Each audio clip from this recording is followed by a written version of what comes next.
पुंडलिक वरदा हरी विठ्ठल श्री ज्ञानदेव तुकाराम माऊली ज्ञानेश्वर महाराज की जय.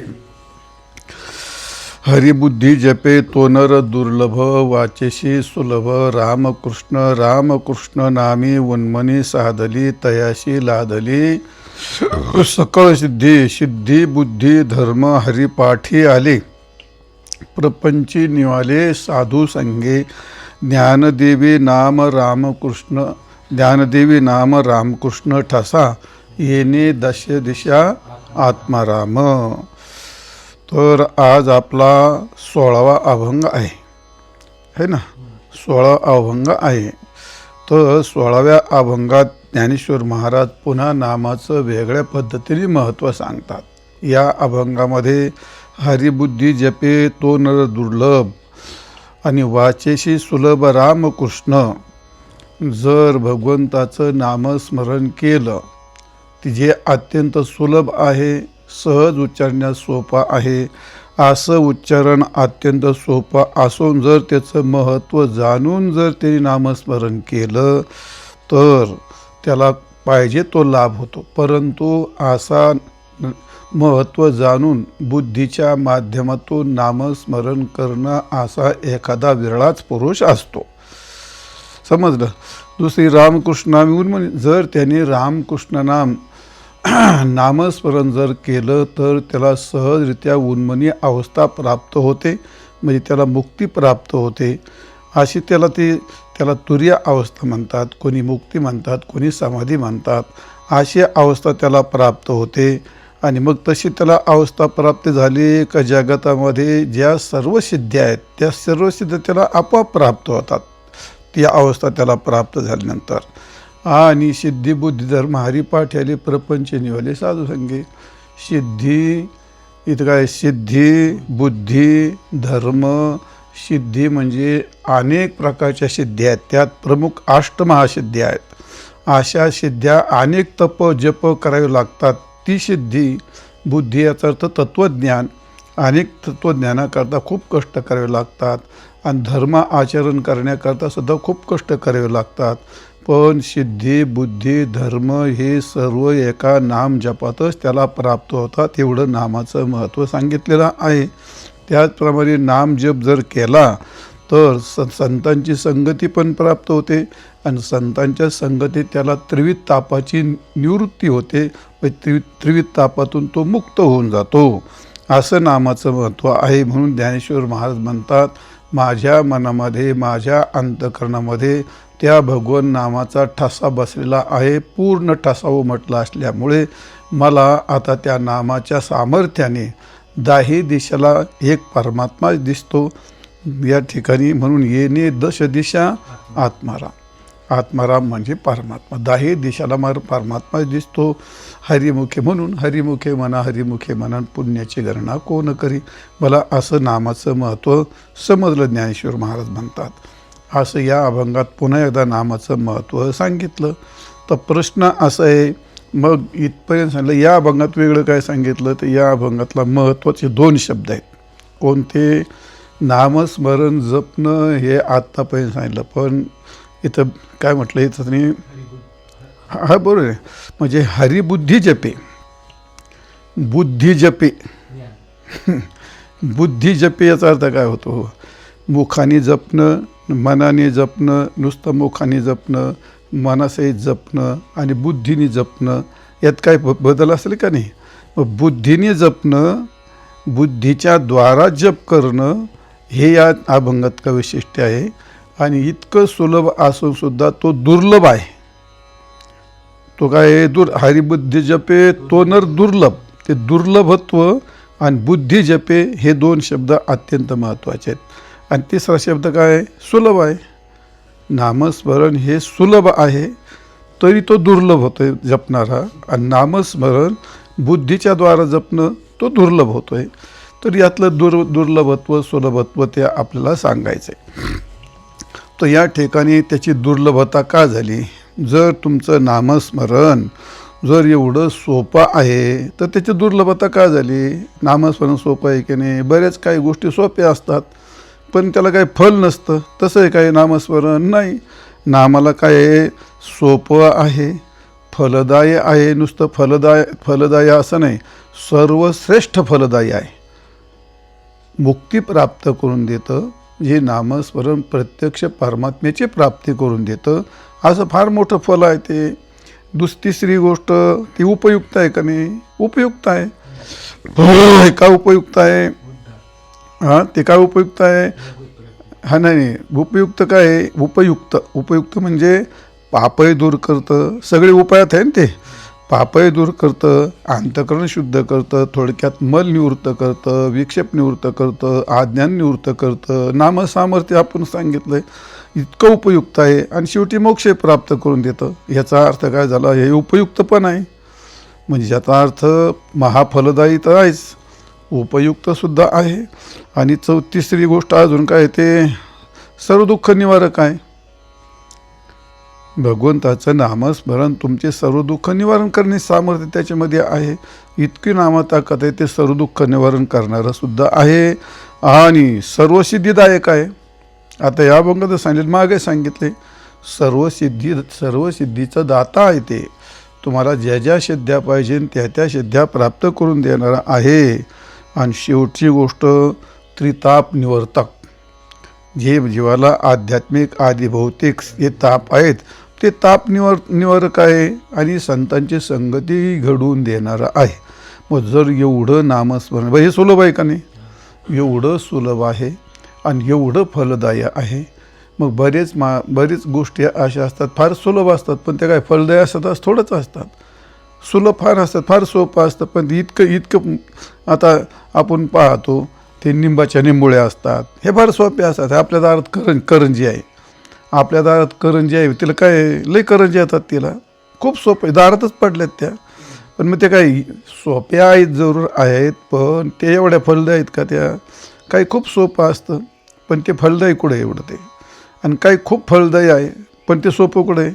आता तत्वज्ञान फलदायी आहे का नाही? तत्वज्ञान मस्त फल देणार आहे. तत्वज्ञान आहे, योग आहे, योग मोठा फलदायी आहे. समाधी लागली तर योग फलदायी आहे, तत्वज्ञान फलदायी आहे, पण ते काही सोपं नाही. मग भगवंताचं नाम महाफल देणारं आहे. नाही, हे तर उपयुक्त सगळे नाही सांगत, तुम्हाला सांगितलं आता याआधी. हे महान फलदायी आहे आणि सोपं आहे. नामसंकीर्तन साधन पै सोपे, पण पुढे जळतील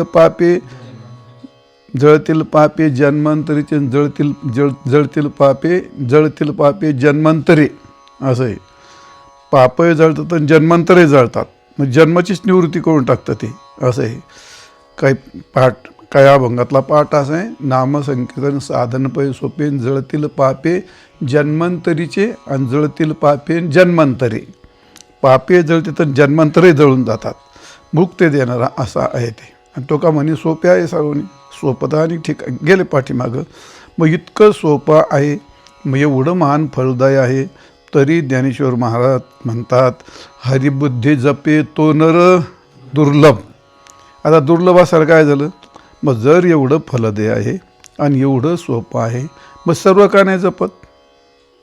सर्व का नाही जपत नाहीत का? मग जपतात, सर्व जपतात, पण मग काही नुसते मुखाने जप करतात, यंत्रासारखे बावचळी इकडं तिकडं पाहतात, हातात माळ घेतात, ते यंत्र घेतात, गप्पाही मारतात आणि जपही करतात. त्याला कोणत्या शास्त्रात बोध झाला आहे आणि कोणत्या 150 आणे त्यांना सांगितलं आहे तो जप करायचा. बोलता बोलता चालता चालता असा जप जर केला तर तो जप होत नाही.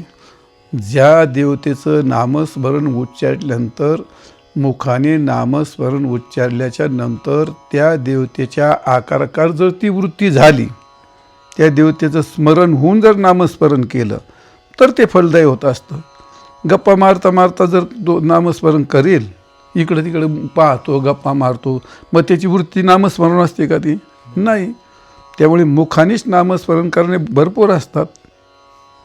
हे काय दुर्लभ कोण आहे? तो मुखाने नामस्मरण करणे असतात. आणि काय मननी करतात म्हणजे नुसतं भावनात्मक होऊन करतात ती, पण ते काय वाया जातं असं नाही मला म्हणायचं. म्हणजे काही यंत्रासारखे नुसते मुखाने नामस्मरण करतात आणि काही भावनात्मक होऊन करतात. पण तिसरा असा आहे, ते बुद्धीच्या द्वारा करतात. म्हणजे जाणून नामाचं महत्त्व जाणतात, नामाचं फलही जाणतात आणि नामी नामाचा आभेद आहे हे पण जाणतात। याला म्हणतात बुद्धीच्या द्वारा जाणणारा तो दुर्लभ आहे। म्हणजे जो नामस्मरण करतो बुद्धीच्या द्वारे जपणारा आणि बुद्धीच्या द्वारे जाणणारा, बुद्धीच्या द्वारे जाणून नामस्मरण करणारा तो दुर्लभ आहे। नामस्मरण करणारा दुर्लभ नाही। म्हणून माऊली म्हणतात हरिबुद्धी जपे, बुद्धी जपे, बुद्धीच्या द्वारा जप करणार। बुद्धी जप याचा अर्थ बुद्धीद्वारा याचा अर्थ तत्वज्ञानाने। नामात पण तत्व आहे की नाही? नाम हे पण तत्व आहे, नामात तत्व आहे। नामाने तत्व जाणल्या जातं, नामाने तत्व समजल्या जातं। नाम काय सामान्य थोडंच आहे भगवंताचं नाम। म्हणून मुखाने नुसतं मुखाने जपणं वेगळं, मनाने जपणं वेगळं। मन हे संकल्प विकल्प करतं आणि बुद्धी ही निश्चय करते। निश्चयात्मक नामस्मरण निश्चयात्मक भगवत प्राप्ती करून देईल, नामस्मरण निश्चयात्मक मोक्ष प्राप्त करून देईल, नामस्मरण निश्चयात्मक माझा बंध त्रिताप निवृत्त करील। याला म्हणतात हरिबुद्धी जपे। लक्षात आलं का नाही? मग असं बुद्धीने जप करणारा हा विरळा असतो। आणि बाकी विरळे का झाले? मग सगळ्याला बुद्ध्या नाहीत का? सगळ्याला बुद्धी आहेत, मग ते विरळा का झाला? तर त्याचं कारण ज्ञानेश्वर महाराज सांगतात। त्याचं कारण अगदी सोपं आहे म्हणले। ते काय सगळ्यांच्याच वाट्याला येतं अशातला भाग नाही, पण ज्या कालामध्ये वेदांताचा सिद्धांत असा आहे की वृत्तीमध्ये एका कालात एका वृत्तीत एकच विषय राहतो, एका कालात एका वृत्तीत दोन विषय राहत नसतात, एका कालात एका वृत्तीने एकाच विषयावरती प्रेम करता येतं, एकाच क्षणात एका क्षणात एका वृत्तीत एका विषयावरतीच प्रेम करता येतं। एका क्षणात दोन विषयावरती प्रेम करता येत नाही, कारण प्रेमाची धारा ती तुटते, ती अखंडत नाही राहत त्याच्यामध्ये। आणि म्हणून जसं प्रेम असेल, नामस्मरण असेल, तत्त्वज्ञान असेल, ह्या सगळ्या गोष्टी ज्या क्षणामध्ये वृत्तीत असतात त्या क्षणात तो विषय ती बुद्धी त्याचा निश्चय करते। तुम्ही दोन विषय जर घेतले तर मग नाही राहणार दोन विषय, त्याचा निश्चयच होणार नाही। मग नामस्मरण करत असताना त्या वृत्तीमध्ये आहे काय? बऱ्याच वेळा आता दोन नामस्मरणे करतो आणि विषय वृत्तीमध्ये घेतला तर बुद्धी त्याला स्वीकारित नाही, मन स्वीकारितं। मन दोन विषय स्वीकारू शकतं का? ते क्षणात इथं जातं आणि क्षणात तिथं जातं। बुद्धी तसले नाही करीत। ते बुद्धी ती कोणत्या एकाचाच निश्चय करते, निश्चयात्मक बुद्धी असते ती। असे मनोविमर्श रूपं स्यात् बुद्धिश्च निश्चयात्मिका, ती एकाचाच निश्चय करते ती। आणि म्हणून बुद्धीच्या द्वारा जपणं हे जास्त दुर्लभ आहे। आणि ते दुर्लभ कशामुळे झालं? मग ज्ञानेश्वर महाराज म्हणतात ज्या कालात चित्तात काम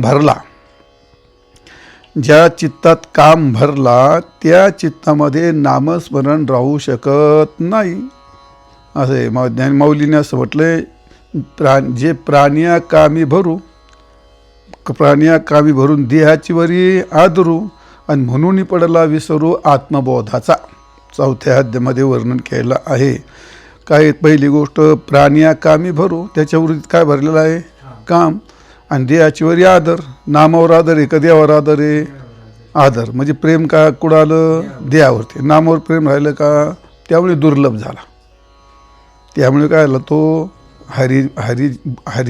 हरिबुद्धी म्हणजे बुद्धीच्या द्वारा जप करणारा मनुष्य हा यामुळे दुर्लभ झाला, कारण त्याच्या चित्तात ठेचून काम भरला। इदम्यस्यात्, नामस्मरण सोडून मला हे पाहिजे, मला ते पाहिजे, त्याला माती पाहिजे, त्याला दगडही पाहिजे, त्याला माती दुनिया काय हे पाहिजे, ही एक। आणि देहाची वरी आदरू, देहावर आदर करणारे माणसं परमार्थाच्या लायकच नसतात। देहावरती आदर करणारे माणसं परमार्थाच्या लायकच नसतात। त्याची लय दुखती, काहीही दुखती, त्याचं काहीही दुखतं, त्याला गारच लागतं, त्याला गरमच होतं, त्याला आळसच येतो, खायला नाही आळस येत त्याला।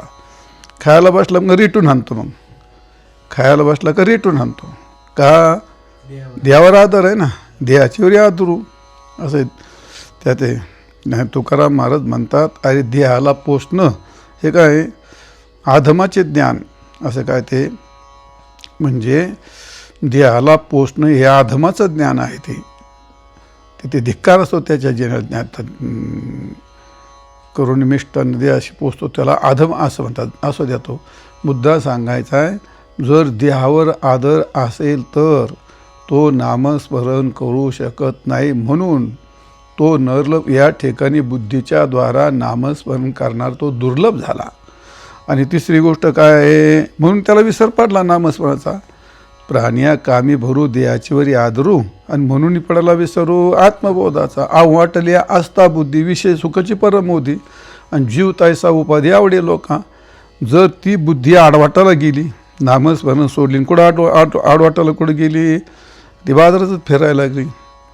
हॉटेलमध्येच जातो, चहाच प्यायचं आवडतं, वडेच खायचे आवडतात, माती खातोय, दगडं खातोय, अजून परमार्थ करायला लागतात. तीर्थ नर्मदेच्या परिक्रमा करायची आवडते त्याला, अजून तीर्थयात्राला उधळायचं त्याला आवडतं. अरे उधळल्याने कुठं परमार्थ होतो का? परमार्थ करायचा ते ठीक आहे, देव करायचं, ती आस्था बुद्धी, पण ती वाटली यायची. ती आस्था आहे का नाही? आहे, आस्था बुद्धी आहे.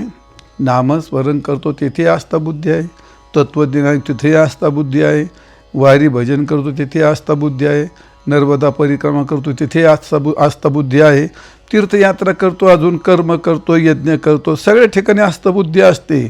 पण त्या वाटल्या म्हणजे आडमार्गाने गेली. आडमार्गाने गेली. नामस्मरण सोडून नका जाऊ आड राणे, ऐशी गरजती पुराणे. तुकाराम महाराज म्हणतात तरी नका जाऊ आड राणी, ऐशी गरजती पुराणी. तुम्ही आडवाटाने जर गेला तर तुम्हाला काही प्राप्त होणार नाही का? 18 पूर्ण शेत नामस्मरण तुकारामाचं म्हटलं ते असं. ते नामस्मरण करणं हाच या ठिकाणी 18 पूर्णाचं मत आहे. असं आहे, नामस्मरण करणं हाच 18 पूर्णाचं तात्पर्य आहे. तर असो, त्याला म्हणतात वाटली. आस्था बुद्धी आहे पण वाटलेली ती, त्याच्यामुळे तो हरिबुद्धी जपे तो दुर्लभ, त्याच्यामुळे तो दुर्लभ झालेला आहे. आणि म्हणून विषय सुखाची परमोधी. शेवटी श्रेष्ठ काय वाटतं? जेवायला बसला, जेवायला बसलं काय मग त्याच्याकडं ताटात आमरसही वाढला, गुलाबजाम पण वाढले, अजून काय सांग, अजून काय खायचे तुम्हाला? बरं पोळ्या वाढल्यात, आमरस वाढला आहे, गुलाबजाम वाढलेत, बुंदीचे लाडू आहे, जिलबी पण आहे, आणि एवढं सगळं वाढलं. आता तो जर खा लागला ते डबल कोणतं घेईल तो आता? नाही ते ते ज्याला जे आवडतं तोच 3-3 वेळा घेऊन खाईल तो. कारण प्रश्न आवडीचा आहे ना, प्रश्न आवडीचा आहे तो. मग तसं विषय सुखाची परमवधी. विषय सुख ज्याला सर्वश्रेष्ठ वाटलं तर त्या माणसाला विषय सुखाची एवढी आवडेल, त्याला एवढं श्रेष्ठ वाटलं, तो नामस्मरण काय करीन? तो नामस्मरणात कोण त्याला महत्त्व वाटते? नाही होतात ना. मग वाटली आस्था बुद्धी विषय सुखाची परमोधी. त्याला सर्वोच्च स्थान त्या विषय सुखाचंच वाटतं, आणि त्यामुळे तो नामस्मरण करणारा हा नर अत्यंत दुर्लभ झाला. कशामुळे? विषय सुखाला श्रेष्ठ वाटल्यामुळे. कशामुळे? त्याची आस्था बुद्धी ही आडमारला गेल्यामुळे. कशामुळे? त्याचा देहावर आदर असल्यामुळे. कशामुळे? त्याच्या चित्तात काम भरल्यामुळे. हे काय झालं? हे सगळं हे नामस्मरणावर त्याची आवड नाही, म्हणून त्याला ती दुर्लभता प्राप्त झाली. मग आता असे हे आऊट मार्गाची माणसं असतात, त्यांच्या पुढे दुनिया जरी येऊन आणून बसवली कोण, ते मुळातच दगड येतो. त्या महामूर्खाला सांगावून तरी काय उपयोग आहे का त्याचा? त्याला माऊली दृष्टांत देतात. असा जो मनुष्य असतो, विवेकहीन मनुष्य असतो, महामूर्ख असतो, त्याच्याकरता माऊली उदाहरण तर देतात. एरवी खवण्यांच्या गावी पाठावी काय करावी, त्याला उदाहरण सांगितलं जातं. असं एक राजा होता, आणि तो खूप उदार होता, आणि त्याच्या राज्यामध्ये सर्व चांगलं होतं. पण एक असं आदिवासी गाव होतं, आणि त्या गावामध्ये मग ते डोंगरात लोक, ते फार जुनी लोक, त्यांना कपडे नाही, ते नागवी राहायचे. ते राजाला दया आली. राजा प्रधानजीला म्हणला, प्रधानजी आपण या लोकांची दक्षता घेतली पाहिजे, कारण त्यांच्या अंगावर कपडा नाही, किती गार लागतं. मग ट्रक भरली कशाची? कपड्याची. गेले तिथं गाडी भरून, त्यावेळी ट्रक होती का नाही माहीत नाही, गाडी भरून नेली तिथं. गेल्यानंतर ते लोक सगळे जमले. आता राजाच्या आणि प्रधानाच्या अंगावर कपडे, त्यांनी कधी कपडे पाहिलेच नव्हते आणि हे सगळे नागवे. आणि ते म्हणलं अरे हे काय म्हणलं यांच्या अंगावर, अरे ते म्हणलं हे काय यांच्या अंगावर, ते कपडे धरायचे असे टोचायचे, हे काय म्हणायचे, तिने कपडे कधी पाहिलेच नव्हते. आता यांनी गाडी भरून आणली यांना कपड्याला, तिने जर ते पाहिलेलंच नाही कधी, मग त्याला टोचायचे. मग ते टोचायला लागले, मग ते त्यांच्या हातात काठ्या भेटते, ते पण टोचायला लागले. ते प्रधान लोटले तर आपला जीव घेते. त्यांनी काय केले, प्रधानच्यानी ते सगळे कपडे काढून फेकून दिला, नागवा झाला आणि लागला नाचायला त्यांच्यात. त्यांना काय नाही वाटलं, त्याला कुठं काय पाहते. मग ते सगळे राजाकडे फिरले सगळे. प्रधान म्हणला ते सगळे कपडे काढून फेका, नागोवा आणि नाचायला सुरुवात करा, नाही ते तुमचा जीव घेते. राजाने कपडे काढले, नागवे झाले, लागले नाचायला आणि मग ते इकडे तिकडे गेली. काय लक्षात आलं तुमच्या, ते गाडी भरून नेली कुठं कपड्याची, आणि तिथं जर नागवे लोक आहेत तर त्या कपड्याचा जर त्यांना त्याचं माहीतच नाही त्याचं, तर त्या कपड्याचा त्याला काय उपयोग आहे. एरवी खवनियांच्या गावी, खवने म्हणजे नागवे, एरवी खवनियांच्या गावी पाटावी काय करावी, तिथं काय उपयोग आहे का.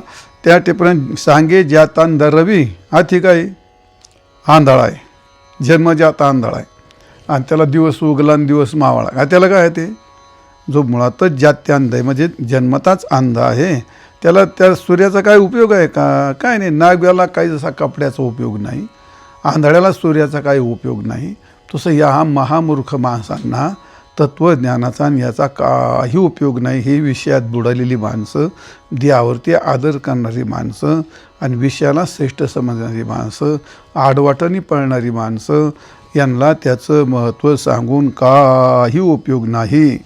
माऊली म्हणतात चंद्रोदया आरवते, जयाचे डोळे फुटती असते, ते कावळे किवी चंद्रा ते ओळखती. चंद्र उगवला, चंद्र उगवायच्या आधीच नुसती लाल प्रभा झाली का कावळ्याचे डोळे फुटले.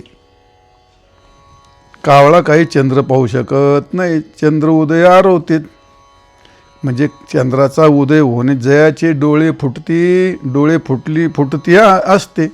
मग ज्यांचे डोळे आधीच फुटून गेले म्हणजे डोळे झाकून जातात. दिवस मावळाला कावळा काय होतो, आंधळा होतो. दिवस मावळलं की ते माकडं काय होतात, आंधळे होतात. वानर, माकडं, कावळे हे दिवस मावळल्यानंतर त्यांचे डोळे जातात आणि ते घुबड असतात. दिवस मावळल्याच्या नंतर ते घुबड, वटवाघुळे यांना दिसायला लागतं. असं आहे ते, त्यांना दिवसा त्यांचे डोळे दिवसा फुटते डोळे डुडुळाचे, का द्राक्षसा आमरसा तोंड सडे वायसा, का डोळे फुटते दिवसा डुडुळाचे. ज्ञानेश्वर महाराजांनी म्हटलं आहे. ते द्राक्षाचा रस आला, मग द्राक्षे पिकले, आंबे पिकले का त्या काळात कावळ्याचं तोंड येतं त्याला आंबे खाता येतात, ते मग ती लिंबुळ्या खातं नंतर ती. असे द्राक्ष रसा की आमरसा आहे का, तोंड सडे वायसा, ते त्यावेळी तोंड येतं त्याला. ते काय द्राक्षे खाता येत नाही, ते द्राक्ष जगूनच नाही द्यायचं, ती जातलं विचित्र राहते ती. आणि आंबे राहून नाही द्यायचं ते. तुम्ही कधी कावळ्याने आंबा खायला पाहिला का, नाही, त्यावेळी त्यांचं तोंड येतं. आणि त्या घोबडांनी कधी दिवस पाहिला का, दिवसा फुटते डोळे डुडुळाचे, म्हणजे त्याचा अर्थ दिवस उगला का त्याला दिसत नाही आणि मग त्याला मावळल्यावर त्याला दिसतं, आणि यांना दिवस उगल्यावर दिसतं, आणि दिवस मावळला का यांना दिसत नाही. यांना कोणाला, माकडं, वानरं, कावळे हे सगळे दिवस मावळला की त्यांचे डोळे आंधळे होतात. मग आता ते चंद्र उदयाला पाहू शकतात का, ते नाही पाहू शकत. ते म्हणजे जसा हा कावळा चंद्र उदया आरवते, जयाचे डोळे फुटते असते, ते कावळे किवी चंद्र ते ओळखते, ते काय चंद्राला पाहणार आहेत का, ते नाही पाहू शकत. तसे त्याप्रमाणे तैसे वैराग्याची शिव न देखते, ज्यांच्या चित्तामध्ये एक क्षणाचं वैराग्य नाही, प्रवचनाला बसायची मांडी घालणे एवढा पण त्यांच्याकडे त्याग नाही, जी महामूर्ख असतात ती माणसं. कीर्तन चालू झालं का, ते सर कीर्तन होतो इकडे जाऊन आपण, नाही स्वयंपाकडे चक्कर मारू म्हणतात ती माणसं, स्वयंपाकडे चक्कर मारू म्हणतात. अजून दुसरीकडेच काहीतरी पाणी आणू म्हणतात आपण, म्हणतात की नाही तसं. पाठ सुरू झाला का, माझ्याकडे नमुने असे, पाठ सुरू झाला का, हे चालेल प्रदक्षिणा जाऊ, पाठ होतो आपण प्रदक्षिणा करून येऊ. याला काय म्हणतात, हे महामूर्ख. म्हणजे याचा अर्थ तैशी वैराग्याची शिव न देखती जे विवेकाची भाषणी नती. म्हणजे याचा अर्थ ज्यांना त्यागच नाही, तत्वज्ञान नामस्मरण करण्याकरता त्याग करावा लागतो. कशाचा? नामस्मरण मांडी घालून बसावं लागेल का नाही? सगळ्यात त्याग करावं लागेल का नाही? तत्वज्ञान आहे का त्याग करावं लागेल का नाही? मग ज्यांना त्या जर वैराग्याची शिवच माहीत नाही, त्यांना काही वृत्तीतून ती टाकायचंच नाही, एक क्षणे बसायचंच नाही आणि विचाराचे तर त्यांना मग तर विशेष नाही. बसल्याशिवाय तर वैराग्य नाही, बसल्याशिवाय तर विवेक आहे नाही. मग या दोन्ही गोष्टी या ठिकाणी तैशी वैराग्याची शिव न देखती आणि विवेकाची भाषणी नती ते मूर्ख केवी पावती मज ईश्वराते. हे असे महामूर्ख माणसं मला प्राप्त होऊ शकत नाहीत. आणि म्हणून तात्पर्य काय सांगायचे? नामस्मरण एवढं सुलभ आहे, सफल आहे, तरीसुद्धा माणसं त्याला दुर्लभ का झाले ते? तर याचं कारण हे सगळे दुर्लभता याच्यामुळे झाली. दुर्लभता होण्याचं कारण हे सगळं याच्यामध्ये आहे. म्हणजे थोडक्यात ज्याच्या चित्तात काम भरलं म्हणून हरिबुद्धी जपणारा नर दुर्लभ झाला. ज्यात देवावर आदर आहे, विषय सुख श्रेष्ठ वाटतं, ज्यांना उपाधीच प्रिय वाटते. माऊली म्हटलं की नाही, ते जीवताईसा उपाधी आवडी लोका, ज्यांना उपाधीच प्रिय वाटते, मग त्या ठिकाणी बुद्धी या ठिकाणी त्याला ती बुद्धी त्या सगळ्यात याच्यात गेल्यामुळे नामस्मरणाकडे त्याची काही बुद्धी होत नाही. थोडक्यात विवेक माहीत नाही, वैराग्य माहीत नाही, थोडक्यात त्याला प्रेम माहीत नाही, मग ज्ञान माहीत नाही, काही त्याला ज्ञान नाही. तर मग त्याला देवधर्म भजन पूजन याबद्दल त्याला काही जाणत नाही तो. आणि म्हणून न्यामाऊली म्हणतात, असं ज्याची बुद्धी जाणत नाही ते महामूर्ख जी माणसं असतात. तर मग याच्यात महामूर्ख कोण आहेत? ज्ञानेश्वर म्हणतात सगळे, यात कोणी बाजूला नाही काढायचं. जो बुद्धीने भगवंताचं नामस्मरण करतो तो दुर्लभ आहे. बाकी सगळे एकाच रांगेत येते, त्याला काय फार वेगळं करायची गरज नाही. म्हणून हरिबुद्धी जपे तो नर दुर्लभ, हरिबुद्धी जपे तो नर दुर्लभ. अशी दुर्लभता झाली. त्या विषयाच्या तादात्म्यामुळे माणसाचा स्वभाव, इंद्रियाचा स्वभाव विषया वाचूनी काही अनेक रम्यचे नाही, अनेक सर्वथा रम्य नाही. विषया वाचून त्यांच्या जीवनात रम्य म्हणजे प्रिय असं त्यांना दुसरं काही वाटत नाही. असा स्वभावाची पाय इंद्रियाचा, असं त्या इंद्रियाचा काय तो इंद्रियाचा स्वभावच आहे तो. हिताशी जे निके ते इंद्रिया सदा दुःखे. जे माणसाचं हिताचं असतं ते इंद्रियाला नको वाटतं, कधी अगदी अजिबात नको वाटतं. तो काय आहे? तो एक स्वभाव आहे. मनाचा स्वभाव इंद्रियाचे ओढीन पतनाची जोडीवरी हाव. मनाचा स्वभाव आहे कशाकडं? म्हणजे मनाचा स्वभाव इंद्रियांची ओढ. मनाचा स्वभाव काय? माणसाचा विषयाकडे धावणे. म्हणजे मनाचा स्वभाव इंद्रियाला पकडणे आणि इंद्रिया स्वभाव विषयाकडे जाणे. मग जीव दोघाच्या पाठीमागे भरकटत जात असतो. इंद्रियाचा स्वभाव आहे बहिर्मुख आणि मनाचा स्वभाव आहे विक्षिप्त. त्याचा स्वभाव विषयाकडेच घ्यायचा. आणि इंद्रिय ते परांची खाणी वितरून स्वयंभू तस्मात परांग पश्चितीने अंतरात्मन. म्हणजे इंद्रियांचा स्वभाव बहिर्मुखच आहे, मनाचा स्वभाव हा विषयाकडेच आहे. मग किड्यांचा स्वभाव काय असतो? त्यांचा स्वभाव आहे तो. किड्यांचा स्वभाव काय? त्या नालीतच राहणं. किड्यांचा स्वभाव काय? त्या विषयातच राहणं. विषयात किडे दुग्धी मरे. विषातले किडे काढ, त्यांचा स्वभाव काय? विषात राहणं आहे ना. त्यातून काढून जर त्यांना दुधात टाकलं तर ते मरतात. त्यांचा स्वभाव तो विषात राहणं, त्याला विषात राहणं त्याला आवडतं. त्यांचा स्वभाव तो आहे. गटारीतला केडं काढून जर बाहेर टाकला तर तडफड करतं, गटरीत उडी मारतं. कारण तिथं राहणं त्याचा काय? तो स्वभाव आहे. तसा जीवाचा स्वभाव काय? तो विषयात पचणं हा काय त्याचा स्वभाव आहे.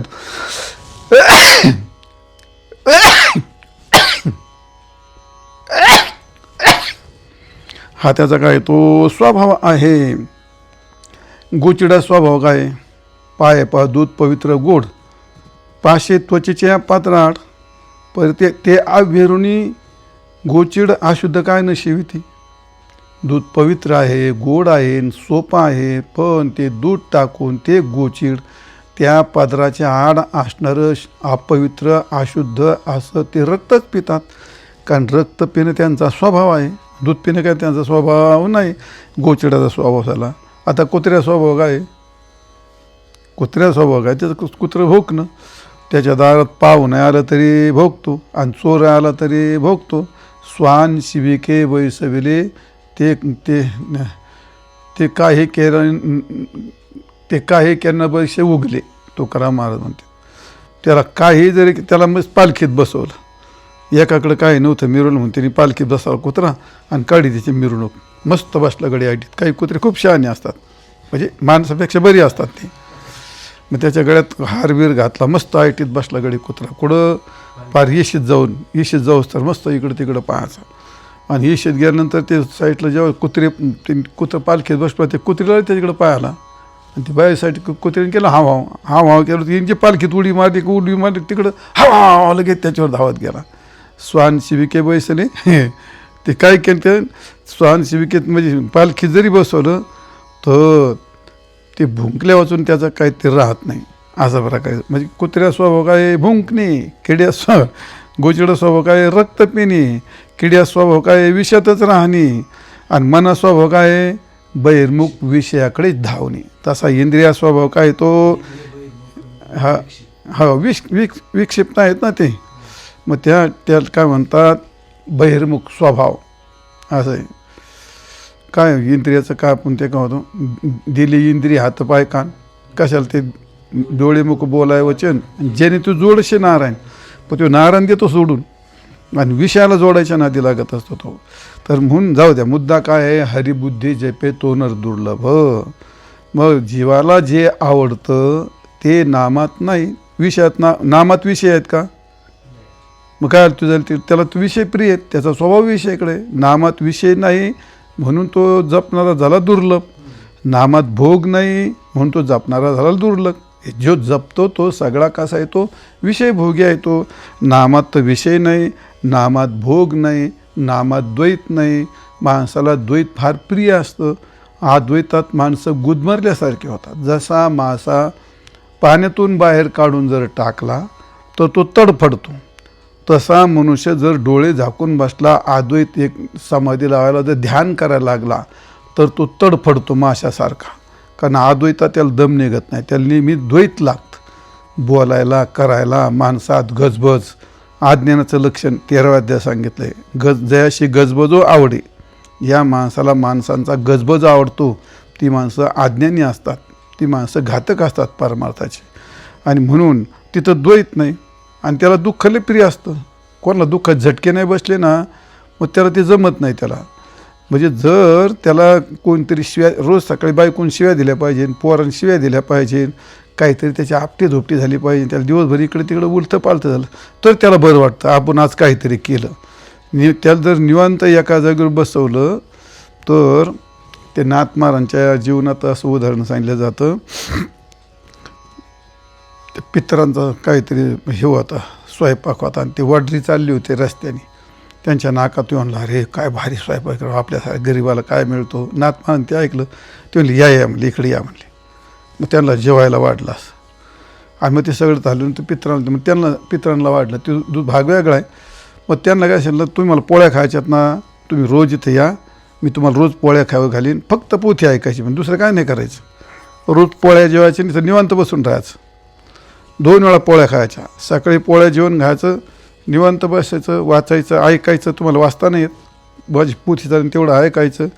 संध्याकाळी पोळ्या जेवण खायचं, माझी पोथी चालली का मग ऐकायचं. बसायचं इथं. तुम्हाला मस्त गार वाडा आहे, खानाचं घर आहे, मस्त गार बसायचं.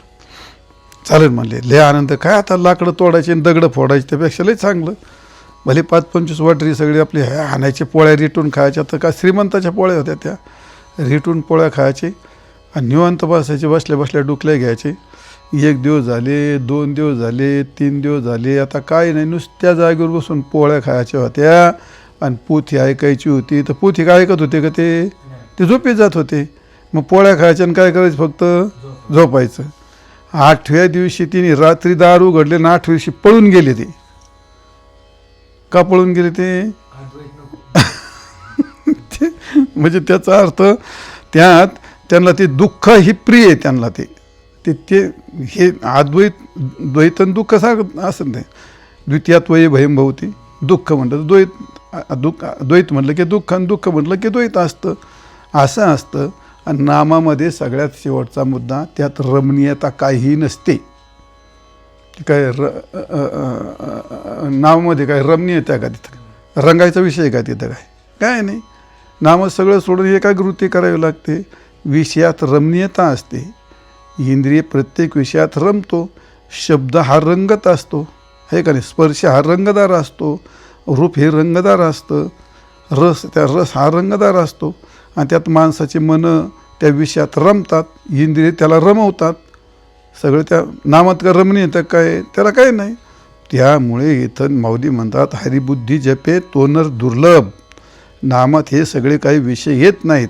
आणि म्हणून ह्या सगळ्याला टाकून जो तत्त्वज्ञानाच्या द्वारा, बुद्धीच्या द्वारा नामस्मरण समजून घेतो आणि तो नामस्मरण करतो, म्हणून हरिबुद्धी जपे तो नर दुर्लभ. मग साधू संतांनी एवढं सगळं वर्णन करून सांगितलं तरी मग लोक काय ऐकतात का? ते नाही. त्यांच्या एका जन्मातला अभ्यास का तो? नाही नाही नाही नाही. आता लहान मूल झालं, गाईचं वासरू झालं, कोणी झालं, त्याला झोपाई सांगावं लागतं का? त्याला झोपाई सांगावं लागतं, परत खायचं सांगावं लागतं का? ते वासरू लय बारीक असतं, त्याच तोंडात बोट धरलं का लई चाटायला लागतं ते वासरू, लहान लेकरू. आणि ते थोडं मोठं झालं का 4-8 दिवसाचं लाईक ते असं काहीतरी पान गवत असं तोंडात धरतात ते असं. मग ते का त्याला काय क्लास लावलेला असतो काय? ते का ते अनेक जन्माचे संस्कार. म्हणून अनादि संसार माळेच्या ठाई आणि नित्यविषय भोगिले पायी. एका जन्मातली गोष्ट नाही नाही, अनादि असं आहे. ते ठसावले चित्ताच्या ठाईन वारंवार देशिविती. अनेक जन्म तेच करीत आला. त्यामुळे चित्ताशी विषयाची अतिप्रीती तेने वाढविली विषयासक्ती. त्याच्यामुळे त्याची विषयासक्ती वाढली. मग चित्ताशी विषयाची अतिप्रीती तेने वाढविली विषयासक्ती. ते प्रवेशले विषयाप्रती न निघे मागुती सर्वता. बुद्धीशी विषयाचे ध्यान. बुद्धीशी नामाचं ध्यान आहे का विषयाचं? बुद्धीशी विषयांचे ध्यान, चित्ती विषयाचे चिंतन. आता काय तो दुर्लभ नाही झाला तर काय होतं? तो ज्याच्या बुद्धीमध्ये विषयाचं ध्यान आहे, ज्याच्या विषयामध्ये विषयाचं चिंतन आहे, आणि विषयालागी तळमळी मन आणि विषय अभिमान तेने झाला आणि नामस्मरण दुर्लभ झालं. बस ज्ञानेश्वर महाराजांनी ज्ञानेश्वरी लिहिली, गाथा लिहिला, हरिपाठ लिहिला, अजून तुकाराम महाराजांनी सगळ्या संतांनी आटोकाट प्रयत्न केले. पण माऊली म्हणतात, वाजत असे बोंब कोणी नायक ते कानी, आणि हरी हरी न म्हणता तया थोर झाली हानी. कोणी हरी हरी न म्हणता तया थोर झाली आणि कोणी करीत नाही. म्हणून नामस्मरण करणं हे फार दुर्लभ गोष्ट आहे. असो तात्पर्य सांगायचं आहे, भक्ती ही दुर्लभ आहे. हरिबुद्धी जपे तो नर दुर्लभ आणि वाचेशी सुलभ रामकृष्ण. किती दुर्लभ आहे ते. एखादेव ब्रह्मदेव, त्याला ब्रह्मदेवाचं पद सोपं असतं, इंद्रदेवाचं पद सोपं असतं. ब्रह्मत्व म्हणजे ब्रह्मदेवाचं पद, ब्रह्मत्व सोपं आहे. ब्रह्मज्ञान का मानत तुम्ही? ब्रह्मज्ञान कदाचित कष्टाने सोपं होतं, पण सगुण भक्ती, सगुण प्रेम हे मिळवणं कठीणच असतं. म्हणजे ब्रह्मत्व, देवत्व, इंद्रत्व, अमरत्व हे सोपं आहे. ब्रह्मत्व, इंद्रत्व, देवत्व, अमरत्व, अमृतप्राप्ती, अनेक प्रकारच्या सिद्धी ह्या सर्व करत असताना हरिभक्ती ही त्याहीपेक्षा अत्यंत दुर्लभ आहे, असं आहे. गर्गसंहितेमध्ये एक श्लोक आलेला आहे, तिने असं म्हणले, ब्रह्मत्वात अपि देवत्वात, इंद्रत्वात अपि अमरात अपि अमृत असिद्ध लाभाच हरिभक्ती ही दुर्लभा. हरिभक्ती इतकी दुर्लभ आहे.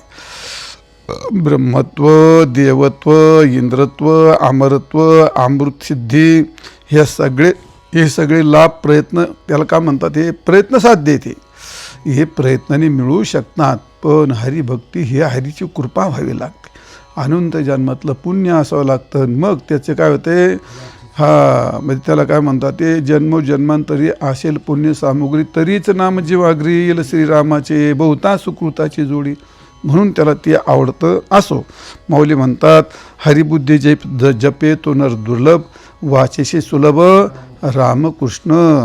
असे अनेक मंत्र आहेत पण ते रामकृष्ण नाम इतके वाणी सुलभ नाहीत आणि इतर मंत्र हे जपण्यास सोपे आहेत आणि त्यांचं एवढं फल पण नाही. एवढं असं फल आहे या ठिकाणी. वाचे सुलभ रामकृष्ण ही सुलभता पाठीमागे 8व्या अभंगात आपण त्याचं वर्णन केलं आहे. हे सगळी सुलभता आहे. असं एकूण तात्पर्य हरिबुद्धी जपे तो नर दुर्लभ वाचेशी सुलभ रामकृष्ण. पुंडलिक वरदे हरिविठ्ठल. श्री ज्ञानदेव तुकाराम माऊली ज्ञानेश्वर महाराज की जय.